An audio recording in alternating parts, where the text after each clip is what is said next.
लोकसभा चुनाव से ठीक पहले मोदी सरकार ने देश में सीएए लागू कर दिया है और इसके साथ ही पॉलिटिकल एक्सपर्ट्स ये दावा कर रहे हैं कि इस चुनाव में बीजेपी को इसका फायदा मिलना तय है। लेकिन इस वीडियो में बात चुनाव की नहीं होगी, बल्कि सीएए कानून की करते हैं। ये जानने की कोशिश करते हैं कि आखिरकार वो कौन से लोग हैं जिन्हें इस कानून का फायदा मिलने जा रहा है। ये लोग कैसे इस कानून का लाभ उठा पाएंगे, कैसे नागरिकता के लिए अप्लाई किया जाएगा और इसका प्रोसेस क्या होगा। ऐसे 10 सवालों के जवाब हम आपको इस वीडियो में देते हैं। Hello everyone, I am Himanshu and you are watching uncut. वैसे तो जब मोदी सरकार ने दूसरी बार साल 2019 में चुनाव जीता था, तो उसके बाद ही संसद से सीएए पास करा दिए गए। ये बिल कहीं पर भी 0.001% भी इस देश की माइनॉरिटी के खिलाफ नहीं है, लेकिन विरोध के कारण इसे अब तक लागू नहीं किया गया था। इस बात को अब 4 साल से भी ज्यादा का वक्त गुजर चुका है और अब 11 मार्च की शाम सरकार ने सीएए को लेकर नोटिफिकेशन जारी कर दिया। ऐसे में इस कानून को लेकर लोगों के मन में कई तरह के सवाल हैं, जिनका हम आपको इस वीडियो में जवाब देते हैं। पहला सवाल है, इस कानून से किन किन लोगों को नागरिकता मिलने वाली है। सरकार इस कानून के जरिए ऐसे शरणार्थियों को नागरिकता देने वाली है जो 31 दिसंबर 2014 से पहले भारत आकर बस गए थे। इन लोगों को सरकार को वो साल बताना होगा जब उन्होंने बिना किसी दस्तावेज के भारत में एंट्री ली थी। भारत में आने का दिन, वीजा, इमिग्रेशन स्टैंप, जो भी उनके पास डॉक्यूमेंट मौजूद होंगे वो सरकार को दिखाने होंगे। दूसरा सवाल है, सीएए का सिस्टम कैसे काम करने वाला है। देखिए, सीए की पूरी प्रक्रिया ऑनलाइन होने वाली है। इसके लिए सरकार ने एक वेब पोर्टल जारी कर दिया है। इस पोर्टल के जरिए ही नागरिकता के लिए अप्लाई करना होगा। सबसे पहले यह एप्लीकेशन जिला कमेटी के पास बढ़ाया जाएगा और वो इसे आगे एम्पावर्ड कमेटी को ट्रांसफर कर देगी और फिर यही कमेटी नागरिकता मिलनी चाहिए या नहीं इस पर फैसला लेगी।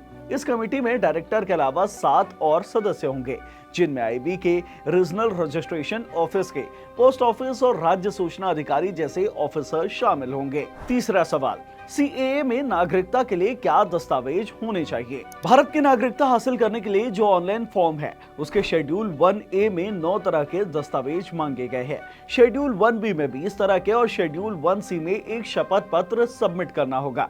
सबसे पहले आपको यह बताना होगा कि आप बांग्लादेश, पाकिस्तान या अफगानिस्तान के गैर मुस्लिम शरणार्थी हैं। आपको इन देशों के पासपोर्ट, जन्म प्रमाण पत्र, ड्राइविंग लाइसेंस, स्कूल या कॉलेज का सर्टिफिकेट या जमीन से जुड़े जो कुछ भी डॉक्यूमेंट्स आपके पास है वो दिखाने होंगे, ताकि ये प्रूफ हो सके कि आप इन देशों के निवासी थे। इसके अलावा ये लोग भारत में जारी हुए Aadhaar card, licence, ration card, PAN card जैसी कोई भी चीजें दिखाकर नागरिकता के लिए अप्लाई कर सकते हैं। चौथा सवाल, अगर आपके पास डॉक्यूमेंट्स नहीं है तो क्या करें। देखिए, फॉर्म भरने के लिए डॉक्यूमेंट्स जरूरी नहीं है, यानी कि अगर किसी के पास डॉक्यूमेंट्स नहीं है तो वो इसका कारण बता सकता है। इसके अलावा अगर शरणार्थी अभी किसी राज्य में रह रहे हैं या किसी और राज्य में जाकर रहना चाहते हैं तो वहां के नियमों के हिसाब से मूल निवासी का प्रमाण पत्र हासिल कर सकते हैं, जिससे नागरिकता मिलने में आसानी होगी। पांचवा सवाल, फॉर्म में किन किन बातों की जानकारी देनी होगी। फॉर्म में साफ तौर पर बताया गया है कि आपको अपने माता पिता या पति का नाम बताना होगा। साथ ही ये भी बताना होगा कि भारत से पहले आप किस देश में रह रहे थे, उस देश में आपका एड्रेस क्या था और अब जब भारत आ गए हैं तो यहाँ कहाँ रह रहे हैं और यहाँ पर कौन सा काम कर रहे हैं और सबसे जरूरी, आप किस धर्म से ताल्लुक रखते हैं। छठा सवाल, अगर क्रिमिनल रिकॉर्ड है तो क्या नागरिकता मिलेगी। देखिए, ये तो एम्पावर्ड कमेटी का फैसला होगा। वो ये देखेगी कि आपने कौन सा अपराध किया है और क्या उससे नागरिकता पर असर हो सकता है और क्या ये अपराध हमारे देश के लिए खतरा बन सकता है। लेकिन इससे पहले आपको अपने कोई भी आपराधिक रिकॉर्ड है तो इसकी जानकारी उपलब्ध करानी होगी और फिर सरकार अंतिम फैसला लेगी। अगर सरकार को लगेगा कि आपसे खतरा हो सकता है तो सरकार नागरिकता कैंसिल कर सकती है। सातवां सवाल, क्या किसी की नागरिकता छीनी जा सकती है। इसका सीधा सीधा जवाब है नहीं, किसी की भी नागरिकता छीनने का प्रावधान नहीं है। गृह मंत्री अमित शाह ने आश्वासन देते हुए कहा था कि सीएए नागरिकता छीनने का नहीं बल्कि नागरिकता देने का कानून है। सीएए के जरिए सिर्फ पाकिस्तान, बांग्लादेश और अफगानिस्तान से 31 दिसंबर 2014 से पहले आए गैर मुस्लिम 6 समुदाय के लोगों को नागरिकता देने का प्रावधान किया गया है। 8वां सवाल, क्या शादीशुदा और गैर शादीशुदा लोगों को नागरिकता के लिए अलग अलग फॉर्म भरने पड़ेंगे? इसका जवाब है हाँ। वेब पोर्टल पर इसके लिए अलग अलग से फॉर्म मौजूद है। और एक बात, अगर किसी ने भारत आने के बाद किसी भारतीय से शादी की है तो उसके बारे में भी जानकारी देनी होगी। बच्चों के लिए भी अलग से फॉर्म भरने पड़ेंगे।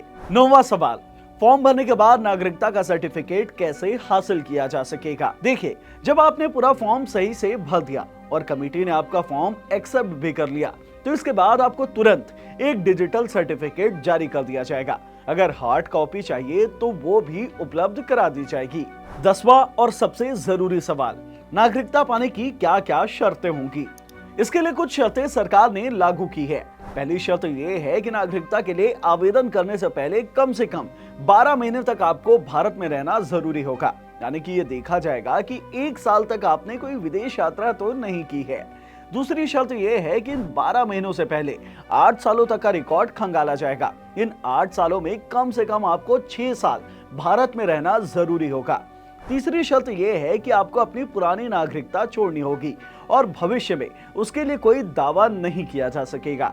चौथी शर्त यह है कि आवेदक को ये शपथ पत्र पेश करना होगा कि उसे भारत के 8वीं अनुसूची में बताए गए भाषाओं में से किसी एक भाषा का पर्याप्त ज्ञान मौजूद है।